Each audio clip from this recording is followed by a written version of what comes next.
Hello दोस्तों, welcome back to my YouTube channel technical zone 24। आशा करता हूँ कि आप सभी अच्छे होंगे। जैसे कि आप स्क्रीन के ऊपर देख पा रहे होंगे, CSIR central institute of mining and fuel research Dhanbad, इनकी तरफ से ITI कैंडिडेट के लिए टेक्नीशियन 1 पोस्ट पे परमानेंट रिक्रूटमेंट पब्लिश हुई है। और यहाँ पे ऑनलाइन अप्लीकेशन यानी यस्टरडे से ही स्टार्ट हो चुका है। 20 मई 2026 सवेरे 10 बजे से ऑनलाइन एप्लीकेशन स्टार्ट हो चुका है। और यहाँ पे ऑनलाइन एप्लीकेशन सबमिट करने की जो लास्ट डेट है वो है 19 जून 2026 शाम 5 बजे तक। तो चलिए दोस्तों, किन किन ट्रेड के लिए यहाँ पे ITI कैंडिडेट किन ट्रेड में ITI कैंडिडेट के लिए यहाँ पे वैकेंसी है देखते हैं। जैसे आप नीचे आएंगे, यहाँ पे designation, number of post, reservation, पे लेवल एज पर 7 पे CPC, टोटल एकोमोडेशन 7 पे CPC से आपका मंथली सैलरी कितना होगा ये दिया है। और अपर एज भी लिमिट यहाँ पे दिया है। टेक्नीशियन 1 ग्रेड 2 की पोस्ट है ये। और टोटल इसमें vacancy 30 including PWD 2 and ex serviceman 3, UR के लिए 10, EWS 5, OBC 2, SC 2, ST 11, PWD के लिए 2 एंड PWD में HH के लिए 1 एंड VH के लिए लोअर विजन के लिए 1 वैकेंसी। एक्स सर्विसमैन के लिए यहाँ पे 3 वैकेंसी। लेवल 2 की पोस्ट है और आपका जो स्किल रहने वाला है 19,900 से लेके 63,200 के बीच में रहने वाला है ये। और आपका मंथली सैलरी मिलेगा अप्रोक्सीमेटली 37 पर मंथ। और आपका अपर एज लिमिट यहाँ पे ओपन कैटेगरी के लिए 28 ईयर्स दिया है। तो चलिए दोस्तों, देखते हैं इसमें किन किन ट्रेड के लिए कितनी वैकेंसी है करके। Essential qualification as per technician 1 grade 2 post wise rule and age rule under. Post code लिया है, पोस्ट कोड दिया है 26/01। इंस्ट्रूमेंट मैकेनिक, यहाँ पे आपको 10th ITI 10th प्लस आपका ITI चाहिए। 10th में आपको 55% मार्क ITI इंस्ट्रूमेंट मैकेनिक से किया होगा चलेगा। और आपको यहाँ पे ITI 10th 55% मार्क 2 इयर्स अगर आपको फुल टाइम एक्सपीरियंस है इंस्ट्रूमेंट मैकेनिक ट्रेड का तो भी आप यहाँ पे अप्लाई कर सकते हो। और मैं दिया है 10th plus 10th ITI 10th और 10th में 55% mark science subject and 3 years अगर आपको एक्सपीरियंस है इंस्ट्रूमेंट मैकेनिक में तभी भी यहाँ पे आपको अप्लाई कर सकते हो। और आपको इसमें एक्सपीरियंस है तो यहाँ पे आप अप्लाई कर सकते हो। इसमें टोटल 3 वैकेंसी, UR के लिए 1, EWS 1 एंड ST के लिए 1। नेक्स्ट ट्रेड है, नेक्स्ट पोस्ट कोड है 2026/002 सर्वेइंग ट्रेड है। इसमें भी सेम क्वालिफिकेशन चाहिए, यानी सेम क्वालिफिकेशन और आपका यहाँ पे ट्रेड चेंज होगा। इसमें भी टोटल 3 वैकेंसी है, UR के लिए 1, EWS 1, ST 1। Next post code है 003 फिटर। इसमें भी 10th में 55% marks science subject, minimum 55% marks science subject में and ITI certificate fitter trade से। अगर फिटर ट्रेड से आपको यहाँ पे 2 इयर्स का एक्सपीरियंस है तभी भी आप अप्लाई कर सकते हो। और फिटर ट्रेड से आपको 3 इयर्स का एक्सपीरियंस है तभी भी यहाँ पे आप अप्लाई कर सकते हो। और इसमें टोटल 5 वैकेंसी है, UR के लिए 2 vacancy, SC 1, ST 2 out of above 1 vacancy post in reservation PWD candidate के लिए।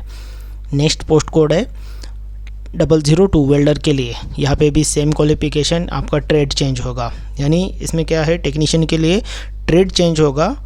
क्वालिफिकेशन आपका 10th plus 55% marks science subject ये सेम रहने वाला है। और यहाँ पे ट्रेड चेंज हो गए ओनली। 2 इयर्स एक्सपीरियंस है तभी भी आप अप्लाई कर सकते हो। आपका ITI होगा तभी भी आप अप्लाई कर सकते हो। और आपको 3 इयर्स एक्सपीरियंस होगा विदाउट ITI का तभी भी वेल्डर ट्रेड में तभी भी आप यहाँ पे अप्लाई कर सकते हैं। इसमें टोटल वेल्डर में 2 वैकेंसी है, UR के लिए 1, ST 1। नेक्स्ट है कारपेंटर, पोस्ट कोड है 005। कारपेंटर ट्रेड ITI से 2 इयर्स एक्सपीरियंस होगा तभी भी अप्लाई कर सकते हो। 3 इयर्स एक्सपीरियंस में 1 वैकेंसी OBC के लिए है। नेक्स्ट है पोस्ट कोड 006 इलेक्ट्रिशियन। इसमें टोटल 7 वैकेंसी, UR के लिए 3, EWS 1, ST 1 out of 1 vacancy in ex serviceman and 1 vacancy in PWD candidate के लिए रिजर्व है। नेक्स्ट ट्रेड है 007 वायरमैन। इसमें 1 वैकेंसी OBC के लिए। ओनली यहाँ पे आपका ट्रेड चेंज होगा और 10 प्लस विथ साइंस सब्जेक्ट में 55% मार्क, ये आपको सेम रहने वाला है। ओनली ट्रेड वाइज जैसे पोस्ट है, वायरमैन के लिए वायरमैन ट्रेड चाहिए, फिटर के लिए फिटर ट्रेड चाहिए यहाँ पे। नेक्स्ट पोस्ट कोड है 008 refrigeration and air conditioning mechanic, RAC जो बोलते हैं ट्रेड उसको।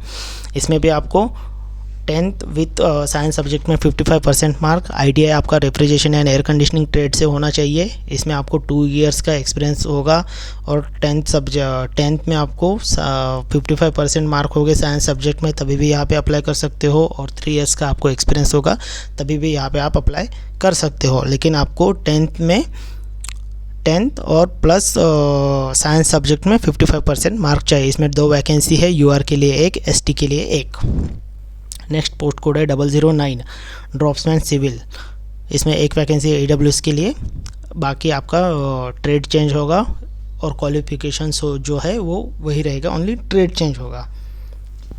नेक्स्ट पोस्ट कोड है 010 automobiles mechanic, motor mechanic, vehicle mechanic, MMV जो बोलते हैं ट्रेड। इसमें टोटल 2 वैकेंसी, UR के लिए 1, ST के लिए 1। Out of 1 vacancy ex serviceman के लिए रिजर्व है। नेक्स्ट पोस्ट कोड है 011 ड्रॉप्समैन मैकेनिकल। इसमें आपको टोटल 3 वैकेंसी, AWS के लिए 1, SC 1, ST 1 वैकेंसी आपको एक्स सर्विसमैन के लिए यहाँ पे रिजर्व है। यहाँ पे अपर एज लिमिट जो है वो है 18।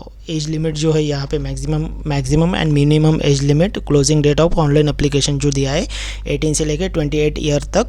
और SC ST OBC non criminal EWS and PWD candidate के यहाँ पे इसमें आपको गवर्नमेंट ऑफ इंडिया के एज रिलैक्सेशन के हिसाब से आपको यहाँ पे एज रिलैक्सेशन मिलने वाला है।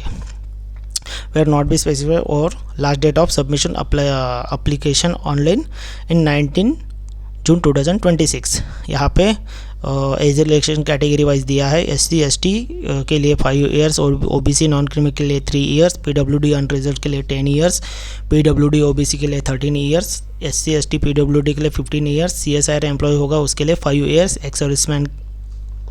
एक्स सर्विसमैन अनरिजर्व्ड के लिए 3 years age relaxation, ex serviceman OBC SC ST के लिए यहाँ पे OBC के लिए ex serviceman 6 year, SC ST के लिए 8 ईयर्स।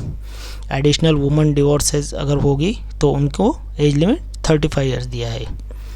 और ये OBC के लिए, OBC वुमेन डिवोर्स के लिए 38 ईयर्स, SC ST के लिए 40 ईयर्स। और यहाँ पे आपको ऑनलाइन डेट जो है लास्ट 19 जून 2026 दी है। और इसका सिलेबस अभी देखते हैं अपन, सिलेबस कैसा रहेगा करके। रिटन टेस्ट और ट्रेड टेस्ट का वो देखते हैं। हाँ, जनरल कंडीशन यहाँ पे दिया है कि benefits of the under council service, यानी जैसे आप सिलेक्ट होते हैं तो उसमें आपको क्या क्या मिलने वाला है, पेमेंट में इंक्लूड क्या क्या रहेगा। Dearness allowance, house rent, transport allowance and other central government allowances वो आपको रहने वाले हैं। अदर यहाँ पे अप्लीकेशन ऑल ओवर इंडिया से आप अप्लाई कर सकते हो, कहीं कौन से भी स्टेट से। All applicant must fulfil all the essential requirement for the post of other condition suitable for the advertise at the last date of the receipt in of application in 19 June 2026।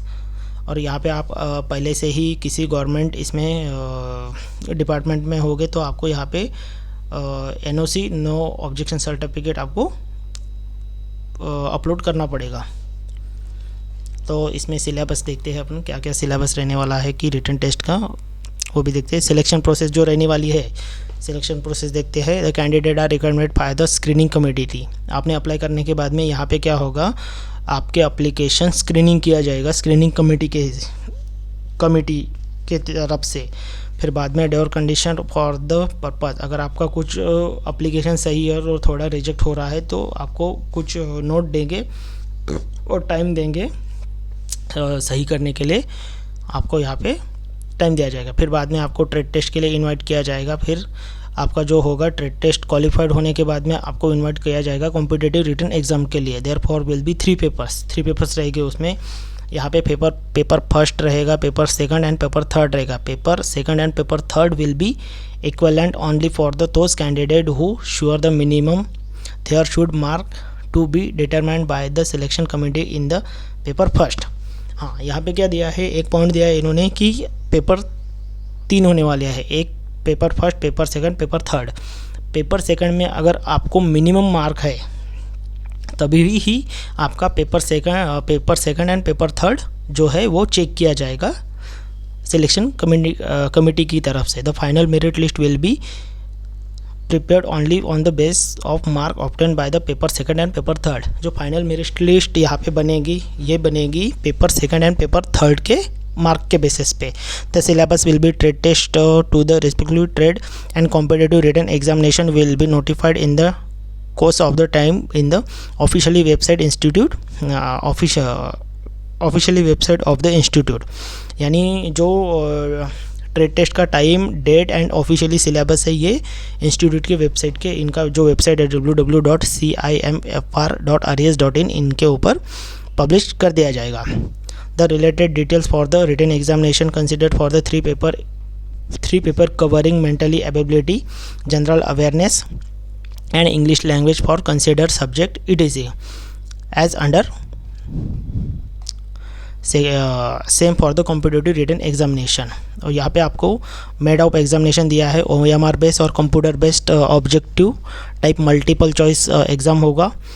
Made of question रहेंगे Hindi and English language में, question रहेंगे आपके। Standard रहेगा exam का SSC plus ITI plus 12th standard. Total number of question रहेंगे 150। Total time आपको दिया जाएगा पेपर में 2 hours 30 minutes। पेपर फर्स्ट जो रहेगा आपका वो रहेगा सब्जेक्ट 1 hour का टाइम दिया जाएगा आपको। सब्जेक्ट रहेगी आपको mental ability including general intelligence, aptitude, reasoning, problem solving, solution, judgement and total question रहेंगे 50। मिनिमम मार्क रहेंगे 100। एक क्वेश्चन के लिए यहाँ पे 2 मार्क्स रहेंगे, नो नेगेटिव मार्किंग। इसमें there will be no negative marking, यानी पेपर फर्स्ट में आपको नेगेटिव मार्किंग नहीं रहेगी। पेपर सेकंड रहेगा आपका, इसमें 30 मिनट्स आपको मिलेंगे और इसमें आपको जनरल अवेयरनेस 2 सब्जेक्ट रहेंगे इसमें, general awareness and English language. General awareness के 25 क्वेश्चन रहेंगे, इसमें 20 जनरल अवेयरनेस के 25 क्वेश्चन 75 मार्क, यानी एक क्वेश्चन 3 मार्क्स का रहेगा। इसमें नेगेटिव मार्किंग रहेगी 1 negative mark for every wrong answer. And English language 25 question 75 mark, यानी इसमें भी टोटल 50 क्वेश्चन 150 मार्क। इसमें भी no negative marking, negative marking दोनों A एंड B इसमें आपको ही रहने वाली है पेपर सेकंड में। पेपर थर्ड जो रहेगा आपका वो रहेगा आपको यहाँ पे 1 आवर्स का टाइम मिलेगा आपको। आपका थ्योरी का यहाँ पे रहेगा, जैसे आपका ट्रेड फिटर है तो आपको फिटर की थ्योरी पूछी जाएगी, इलेक्ट्रिशियन है तो इलेक्ट्रिशियन की थ्योरी पूछी जाएगी, RAC आपका ट्रेड है तो RAC की थ्योरी पूछी जाएगी। और टोटल क्वेश्चन रहेंगे 50 क्वेश्चन कंसिडर सब्जेक्ट, और टोटल क्वेश्चन रहेंगे 50 और यहाँ पे 150 मार्क्स रहेंगे टोटल। एक क्वेश्चन को 3 मार्क्स इंटू 150। और इसमें भी थर्ड क्वेश्चन पेपर में भी नेगेटिव मार्किंग रहने वाली है 1 negative mark every wrong answer. Consider subject based on the advertise qualification of the post, यानी पोस्ट एडवर्टाइज क्वालिफिकेशन के हिसाब से आपको कंसिडर जो सब्जेक्ट रहेगा उसी के बारे में आपको थर्ड पेपर में पूछा जाएगा। The final merit list will be prepared only on the based on the mark obtain by the candidate paper second and paper third. यहाँ पे दिया है कि paper second and paper third के फाइनल मार्क के हिसाब से ही आपका फाइनल मेरिट बनेगा। ये पूरा एडवर्टाइजमेंट था। और यहाँ पे how to apply, candidate can be online for the 20 May 2026 सवेरे 10 बजे से लेके 19 जून 2026 शाम 5 बजे तक आपको यहाँ पे अप्लाई कर सकते हो। On the no other mode of the application will be accepted, यानी ऑनलाइन ही अप्लाई करना है, ऑफलाइन अप्लाई नहीं करना है। The last date for the submission for online application fee application submission की जो डेट है 17 जून 2026 तक है। उससे आगे आपको, यानी जो ऑनलाइन डेट है अप्लीकेशन की 19 जून 2026 है, और ऑनलाइन अप्लीकेशन फ़ी पे करने की जो डेट है 17 जून 2026 शाम 5 बजे तक है। और जो फ़ी है वो नॉन रिफंडेबल है। Application registration eligible candidate are required to the online application through the our website. इनकी वेबसाइट दी है, इसका लिंक मैं डिस्क्रिप्शन बॉक्स पे दे दूंगा, वहाँ से भी जाके आप अप्लाई कर सकते हो। और इसका अगर आपको कुछ डाउट है एडवर्टाइजमेंट में, एडवर्टाइजमेंट का भी लिंक दे दूंगा, वो भी आपको डाउनलोड करके आप पढ़ सकते हो। ये पूरा वीडियो था, वीडियो में पूरा इन्फॉर्मेशन था। अगर आपको, हाँ, इसकी जो फ़ी है वो 500 रुपीज़ फ़ी है एप्लीकेशन की, और इसका भी फ़ी पे करने का भी लिंक डिस्क्रिप्शन बॉक्स में दे दूंगा, वहाँ से भी आप चेक कर सकते हो फ़ी कैसे पे करना है करके। इसमें अगर आपको कुछ डाउट है तो मेरे को कमेंट कीजिए और उसका आंसर देने की मैं ज़रूर कोशिश करूँगा। अगर मेरा वीडियो आपको अच्छा लगा होगा तो please like, shares and subscribe कीजिए। थैंक यू दोस्तों।